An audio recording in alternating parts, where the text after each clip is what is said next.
पिछले एपिसोड में हमने देखा था कि चैंतियान आगे के राउंड को कंप्लीट करने के ना एक टेंपल के अंदर आ चुका था। यहाँ पर अलग अलग तरह के टेस्ट देने पड़ते हैं जिनके लेवल इजी, मीडियम, डिफिकल्ट और लास्ट में आता है इन्फर्नो लेवल जो कि सबसे ज्यादा टफ होता है। अगर वहां तक के कंप्लीट कर लिया तभी जाकर ये राउंड पूरा होगा। तो चैंतियान यहाँ पर आता है और इजी और मीडियम लेवल को तो वो चुटकियां बजाते हुए कंप्लीट कर चुका था। तो चैंतियान का टैलेंट देखकर उसको यहाँ पर हार्ड लेवल बिना किए हुए ना नेक्स्ट राउंड में प्रमोट कर दिया जाने वाला था, लेकिन चैंतियान कहता है कि नहीं, मुझे ऐसा नहीं चाहिए, मैं तो इन्फर्नो लेवल को भी कंप्लीट करूंगा तब जाकर इस राउंड को क्लियर करूंगा। तो चैंतियान इन्फर्नो लेवल को कंप्लीट करने के लिए जा चुका था, जहां पर उसका सामना होता है उसी के क्लोन से जो कि उससे भी ज्यादा स्ट्रॉन्ग था। जिसके बाद यहाँ से ये एपिसोड शुरू होता है। तो इस एपिसोड की शुरुआत में इविल चैंतियान ओरिजिनल वाले से कह रहा था कि देख, आज जो फाइट होगी ना उसमें या तो तू जिंदा रहेगा या तो मैं जिंदा रहूंगा, दोनों में से कोई एक ही बचने वाला है, दूसरा नहीं बचेगा। लेकिन तुझे फिक्र करने की जरूरत नहीं है, मैं ही वो इंसान रहूंगा जो कि आज बचूंगा और तेरी जगह मैं लूंगा। जो तूने रास्ता अभी तक के खत्म नहीं किया है ना, जिस कल्टीवेशन लेवल वगैरह को तू कंप्लीट नहीं किया उसको मैं कर लूंगा और तेरा अधूरा सफर मैं कंप्लीट करने वाला हूँ। इतना कहने के बाद वो फिर से एक बार चैंतियान के साथ फाइट करने लग गया था। दोनों की फाइट बहुत ज्यादा कमाल की होती है। ये एक लाइफ और डेथ का ही बैटल था, जहाँ इविल चैंतियान भी पूरी जान लगा रहा होता था ताकि चैंतियान को मार सके और चैंतियान को भी पूरी जान लगानी थी ताकि अपने इविल वर्जन को वो हरा सके। चैंतियान इविल वाले से कहता है कि मानता हूँ मैं कि आज तक जितने भी मैंने अपने क्लोन देखे हैं या अपने क्लोन को क्रिएट किया है ना, उनमें से तू सबसे ज्यादा स्ट्रॉन्ग है। लेकिन क्लोन हमेशा क्लोन ही होता है, ओरिजिनल को हराना तेरे बस की बात नहीं है। तू यहाँ पर मेरी पावर को कॉपी कर सकता है, कुछ भी कॉपी कर सकता है, लेकिन मुझे कॉपी कभी नहीं कर सकता। तो क्योंकि जो भी चीज मैंने हासिल की है वो एक्सपीरियंस के चलते हासिल की है, नहीं किसी का चोरी करके, नहीं किसी की कॉपी करके हासिल की है। और यही एक्सपीरियंस मुझे तुझसे कहीं गुना ज्यादा अलग बनाता है। चोरी की पावर का कोई सफर का अंत नहीं होता, इसको कभी न कभी खत्म होना ही होता है, जैसे कि आज तू होगा। यहाँ पर ओरिजिनल चैंतियन मार मार कर अपने इविल वाले कॉपी को ना उसकी हालत खराब कर देता है, वो उसको खूब मारता है। तो ये देखकर वो इविल चैंतियन कहता है कि नहीं, ऐसा नहीं हो सकता, मैं इतनी जल्दी तो हार नहीं मानने वाला। वो अपनी पूरी ताकत लगाते हुए वो जो स्टार डोमेन की पावर है ना उसको भी कॉपी करने की कोशिश करता है, और जिसमें सच में वो यहाँ पर काफी हद तक उसको कॉपी कर चुका था। और अब वो यहाँ पर स्टार डोमेन की पावर का यूज करते हुए चैंतियन के ऊपर अटैक देकर मार देता है। वो कहता है कि चैंतियन तू बचेगा नहीं, तू मरेगा। देख, मैंने तेरे डोमेन को भी आखिरकार कॉपी कर ही लिया। पर चैंतियन को पता था कि इसने मेरा डोमेन तो कॉपी किया है, लेकिन तब भी इसका डोमेन जो कॉपी किया हुआ वो उतना स्ट्रॉन्ग नहीं होगा जब चैंतियन खुद अपना क्रिएट करता है। तो अभी भी यहाँ पर उसको हराना चैंतियन के बाएं हाथ का खेल था। वो तुरंत यहाँ पर अपनी इंक स्वॉर्ड को बाहर निकालता है, अपनी कल्टीवेशन पावर को उसके साथ मर्ज करता है और एक बहुत ही ब्रूटल स्लैश अटैक तैयार कर चुका था। वो जैसे स्लैश अटैक देकर मारता है, एक साथ उसके 13 स्लैश अटैक बाहर निकले थे, जो कि 13 स्लैश चैंतियन का ना सिग्नेचर मूव है। और उसका यूज करते हुए उसने यहाँ पर अपने क्लोन को, उसके डोमेन को, सब कुछ को यहाँ पर डिस्ट्रॉय करके रख दिया था। इविल चैंतियन खत्म हो जाता है। इसके बाद चैंतियन यहाँ पर कहने लग जाता है कि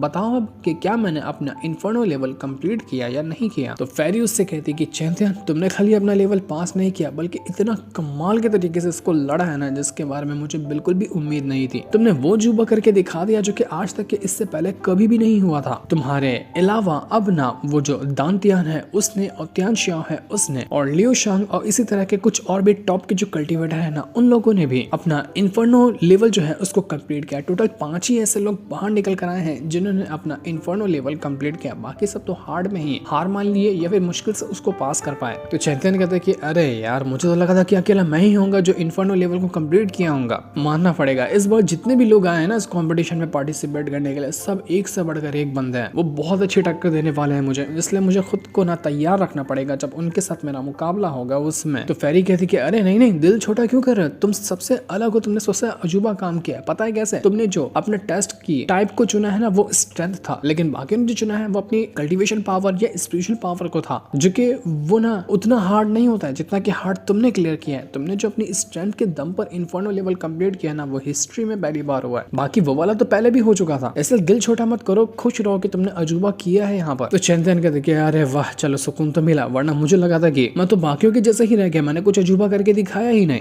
फेरी कहती कि चलो चलो जल्दी बाहर निकलते हैं, क्योंकि बाहर वो जो मास्टर ज़ेंगियन है ना, वो सभी के सभी जिन्होंने भी अपना ये इन्फर्नो टेस्ट पास किया है और बाकियों को भी अपने सेक्ट में ले जाना चाहते हैं ताकि सभी को स्पिरिचुअल एल्टर जो है ना उसके अंदर जाने का मौका मिले। तो चैंतियन कहता है कि स्पिरिचुअल एल्टर ये क्या होता है, इसको तो मैंने पहली बार सुना है। तो फेरी कहती है कि अभी मैं तुम्हें इतना डिटेल में बताऊंगी ना तो समझ में नहीं आएगा, लेकिन जब तुम ज़ेंगियन के दाओ सेक्ट के अंदर जाओगे ना तो तुम्हें खुद ब खुद पता चल जाएगा कि स्पिरिचुअल एल्टर है क्या चीज। सच कह रही हो, तुम्हें बहुत मजा आएगा स्पिरिचुअल एल्टर के अंदर जाने के बाद। अगर तुमने स्ट्रेंथ के दम पर अपना ये टेस्ट कंप्लीट नहीं किया होता ना तो बिल्कुल भी कोई तुम्हें स्पिरिचुअल एल्टर के अंदर जाने का मौका नहीं देता, पर अब तुम्हें वहां पर वो मौका मिल रहा है तो को यहाँ पर पूरी अच्छे से इस अपॉर्चुनिटी को सीज करना और जितना हो सकता है उतना फायदा उठाने की कोशिश करना।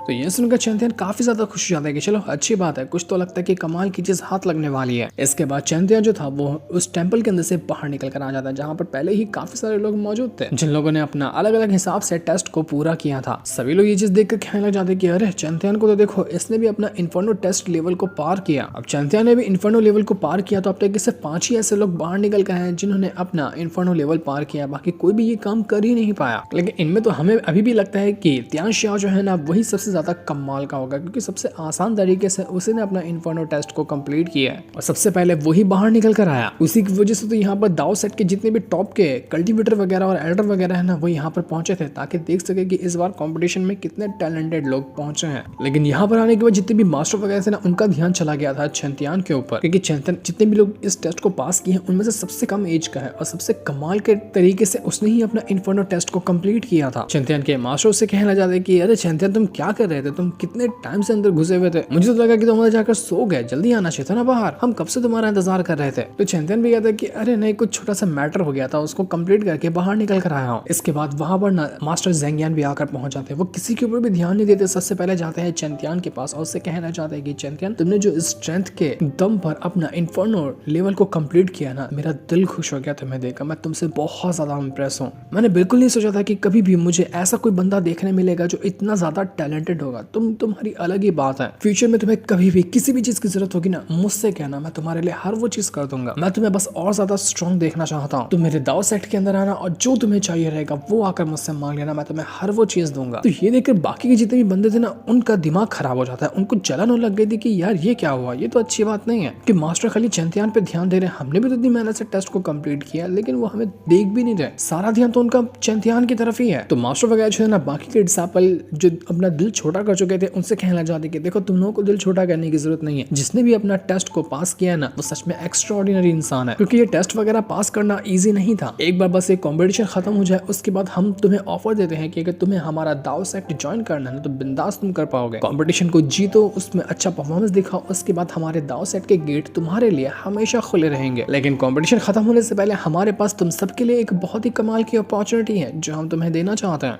अगर तुम इस अपॉर्चुनिटी को अच्छे से यूज करोगे ना तो तुम्हारे लिए बहुत ज्यादा फायदेमंद होगा। तुम अपनी कल्टीवेशन को इंक्रीज कर पाओगे, ब्रेक थ्रू कर पाओगे और जो चीज चाहिए तुम्हें हर वो चीज कर पाओगे। इसलिए इस अपॉर्चुनिटी को अच्छे से सीज करने की कोशिश करना। इसके बाद मास्टर वगैरह जो है ना वो सभी डिसाइपल वगैरह को एक जगह पर लेकर आते हैं जो कि एक इमॉर्टल पैलेस लग रहा था और ये इमॉर्टल पैलेस बहुत ज्यादा मिस्टीरियस और एकदम सेलेस्टियल एनर्जी से ना भरा हुआ होता है। यहाँ की स्पिरिचुअल एनर्जी इतनी ज्यादा स्ट्रॉन्ग है कि उसका हिसाब भी नहीं लगाया जा सकता। यहाँ की नॉर्मल कल्टीवेशन की जाए तो वो इतना फास्ट तरीके से बढ़ेगी जिसके बारे में कोई सोच भी नहीं सकता है। तो मास्टर वगैरह कहने लग जाते कि ये जगह ना कोई इमॉर्टल पैलेस नहीं है, ये बल्कि यही है हमारा दाव सेट। और अगर हाँ तुम इसको इमॉर्टल पैलेस कहना चाहते हो तो इसमें कोई बुरी बात नहीं, क्योंकि ये इमॉर्टल पैलेस से कम भी नहीं है। इसके बाद वहां पर एक दूसरा गार्डियन मास्टर आ जाता है जो यहाँ पर आने के बाद कहने लग जाता है बाकी मास्टर से कि सारी तैयारियां हो चुकी हैं, तो आप डिसाइपल वगैरह को बता सकते हैं। तो इस वजह से मास्टर जो थे वो डिसाइपल से कहना चाहते कि देखो वो अपॉर्चुनिटी शुरू करने से पहले तुम सभी ने ना बहुत ज्यादा थकान भरा सफर को तय किया, टेस्ट वगैरह पूरा किया और इतने दूर से तुम चलकर यहाँ पर आए हो, तो हमने यहाँ पर दाव सेट के अंदर तुम्हारे लिए अच्छी अच्छी जगह बना कर रखी है जहाँ पर तुम आराम कर सकते हो, नहा वगैरह सकते हो और जिस तरह से काम करने हैं तुम वैसे काम कर सकते हो। तो मास्टर गार्डियन मास्टर से कहते कि जाओ और इन सभी को इनके कमरे वगैरह दिखा दो कि कहाँ पर ये लोग रहेंगे। तो सबसे पहले चंदिया जो था ना वो अपना कमरे में आता है और वहाँ पर पानी का स्विमिंग पूल बना हुआ था, तो वो उसी के अंदर जाकर वो नहाने लगता है। ये कोई नॉर्मल स्विमिंग पूल नहीं था, यहाँ का जो पानी था ना वो इतना ज्यादा स्पिरिचुअल एनर्जी से भरा हुआ था जिसका हिसाब भी नहीं लगाया जा सकता। ये इंसान को कितना भी वो थका हो, कितनी भी चोटें लगी हो, वो सबको एक सेकंड के अंदर रिकवर कर देगी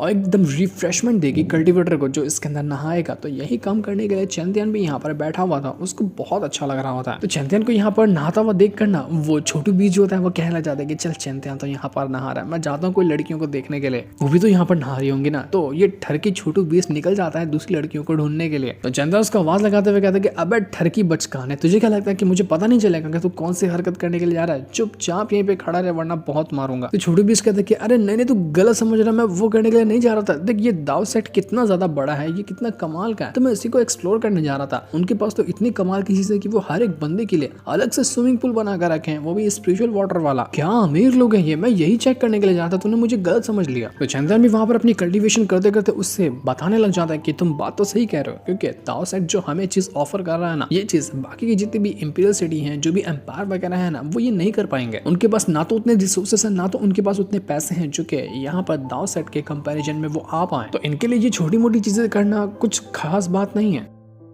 तो स्वॉर्ड एम्पायर जो था वो चैंतियन के स्पेशल वर्ल्ड के अंदर से उससे कहना चाहता है कि अरे चैंतियन तुम कुछ ज्यादा ही समझ रहे हो दाव सेट को। बहुत टाइम पहले से मैं इस दाव सेट को देखता हुआ आया हूँ, ये इतने ज्यादा भी स्ट्रॉन्ग नहीं है जितना कि वो पहले हुआ करते थे। अब तो ये वैसे भी कमजोर हो चुके हैं। तो चैंतियन ये सुनकर हैरान हो जाता है कि क्या आप सच कह रहे हैं, क्या दाव सेट कमजोर है या इतना ज्यादा भी पावरफुल नहीं है जितना कि ये दिखता है। तो स्वॉर्ड एम्पायर कहता है कि हाँ तुमने सही कहा, ये पहले और ज्यादा स्ट्रॉन्ग था। और अगर मैं तुम्हें एक कंपेरिजन दूं ना, तो इस पूरे के पूरे हमारा जो कॉन्टिनेंट है ना, इसमें टोटल 9 प्रोविंस है, मतलब कि 9 अलग अलग ऐसे हिस्से हैं जहां पर सेट वगैरह मौजूद है। और अगर सारे सेट को कंपैरिजन में डाला जाए तो उसमें ये 5th रैंक पर आएगा। जो तुम्हारा ये दाव सेट है वो इससे भी टॉप के कई सारे सेट हमारे इस कॉन्टिनेंट के अंदर मौजूद हैं। अब दाव सेट और अच्छी रैंकिंग हासिल कर सकता था, लेकिन उसके पास अच्छी रैंकिंग इसलिए नहीं मिली क्योंकि ये पूरा का पूरा दाव सेट जो है ना, वो एक चीज के ऊपर डिपेंड है। तुमने आने के टाइम देखा होगा कि यहाँ पर वो इमॉर्टल पैलेस जैसी चीज है, कुछ फ्लोटिंग टावर वगैरह है। तो इस फ्लोटिंग टावर के अंदर ना सेलेस्टियल एनर्जी भरी हुई है, वही वो चीज है जो कि दाव सेट को पावर देती है और इसको चलाए रहती है। अगर किसी तरह से उसको तोड़ दिया जाए ना या खत्म कर दिया जाए तो दाव सेट समझो कि कुछ भी नहीं है, वो अपने आप खत्म हो जाएगा। तो ये सुनकर चैंतियन जो था वो बिल्कुल हैरान रह जाता है। वो कहने लग जाता है कि इसका मतलब कि वो जो 9 प्रोविंस है वो बहुत ज्यादा बड़ा है, बहुत ज्यादा वास्ट होगा वो, जो कि हमारे पूरे कॉन्टिनेंट को कवर करता है। न जाने वहां का नंबर 1 सेट कौन ही होगा, इसके बारे में तो मुझे पता भी नहीं है। तो स्वॉर्ड एम्पायर उससे कहता है कि देखो अगर तुम्हारा ये कॉम्पिटिशन खत्म हो जाए ना, तो उसके बाद ये दाव सेट वाले तुम्हें बहुत ऑफर देंगे, अच्छी अच्छी चीजें देंगे कि तुम उसके सेट को ज्वाइन कर लो, क्योंकि उनको अपना सेट और ज्यादा स्ट्रॉन्ग बनाना है। तुम उनके साथ रहोगे तो उनको बहुत फायदा होगा। लेकिन मैं तुमसे कहना चाहता हूँ कि वो ऑफर को डायरेक्ट इग्नोर मार देना, रिजेक्ट कर देना वो ऑफर को, क्योंकि अगर तुम दाव सेक्टर में रुकोगे ना तो तुम्हारी कल्टीवेशन जो होगी फ्यूचर वाली वो सिर्फ एक दब कर रह जाएगी और लिमिट के हिसाब से ही चलेगी। लेकिन अगर तुम खुद का सफर चुनते हो तो तुम जितना चाहो उतना खुद को स्ट्रॉन्ग बना पाओगे। इसलिए किसी के ऊपर डिपेंड मत होना और यहाँ पर तो ज्वाइन बिल्कुल भी मत होना, क्योंकि वैसे भी तुम्हें 9 प्रोविंस के अंदर तो जाना ही है अपने फादर को बचाने के लिए। तो यहाँ पर रहकर क्या करोगे। तो ये सुनकर चैंतियन भी हैरान हो जाता है। उसने तो मन बना लिया था कि वो कुछ टाइम के लिए तो यहाँ पर दाव सेट के अंदर रुकेगा, लेकिन अब वो यहाँ पर नहीं रुकने वाला, उसको अपना आगे का सफर कंटिन्यू करना है। तो इसके बाद हम यहाँ पर मास्टर वगैरह की एक मीटिंग को देखते हैं, जहाँ पर कुछ मास्टर ना इस चीज के खिलाफ थे कि डिसाइपल वगैरह को वो स्पेशल एल्डर के अंदर जाने का मौका क्यों दिया जाएगा, क्योंकि स्पेशल एल्डर सिर्फ उन लोगों के लिए होता है जिन्होंने इस दाव सेट के लिए ना अपनी जान तक दाव पे लगाया, दाव सेट के लिए कुछ अच्छा काम किया हो। तो ऐसे बाहर के आए हुए डिसाइपल को स्पेशल एल्डर के अंदर जाने की परमिशन देना, ये बाकी मास्टर को ना डाइजेस्ट नहीं हो रही थी। वो बहुत ज्यादा गुस्से में थे कि नहीं हम तो इसके खिलाफ है, बाकी डिसाइपल को ये अपॉर्चुनिटी नहीं मिलनी चाहिए। लेकिन मास्टर जेंगियान कहते हैं कि क्यों ना मिले उनको ये अपॉर्चुनिटी, क्योंकि वो बहुत ज्यादा टैलेंटेड है, इसलिए हम उनको ये अपॉर्चुनिटी दे रहे हैं। ऊपर से उनमें से 5 ऐसे लोग हैं जिन्होंने अपना इन्फर्नो लेवल को भी कंप्लीट किया है। और सबसे कमाल की बात उनमें से ये है कि जितने 5 लोगों ने टेस्ट को कंप्लीट किया ना, उनमें से एक बंदा है चैंतियन, जिसने स्ट्रेंथ के बेस्ड पर ना